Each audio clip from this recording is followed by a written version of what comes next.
السلام علیکم ورحمۃ اللہ وبرکاتہ۔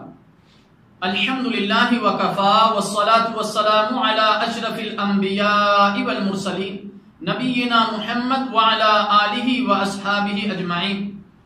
میرے محترم دوستو، آج کی اس گفتگو میں نماز مغرب کے وقت کو ذکر کیا جائے گا۔ رسول اللہ صلی اللہ علیہ وسلم نے ارشاد فرمایا، وقت الصلاۃ المغربی اذا غابت الشمس ما لم يسقط الشفق۔ صحیح مسلم کتاب المساجد۔ نماز مغرب کا وقت سورج غروب ہونے سے غروب آفتاب کے بعد والی سرخی غائب ہونے تک ہے۔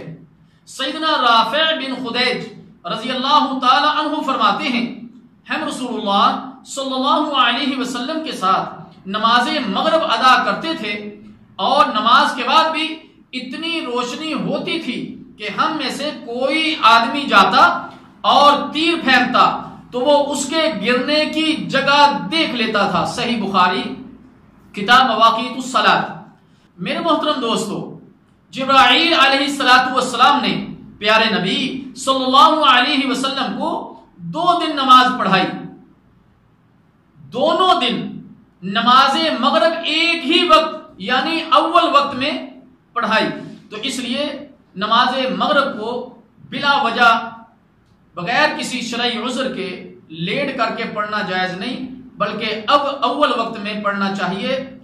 سنن ترمذی، سنن ابی داؤد۔ اللہ تعالیٰ جل شانہ سے دعا ہے کہ اللہ تعالیٰ ہمیں اس مسئلہ کو سمجھنے کی اور عمل کرنے کی توفیق عطا فرمائے۔ والسلام علیکم ورحمۃ اللہ وبرکاتہ۔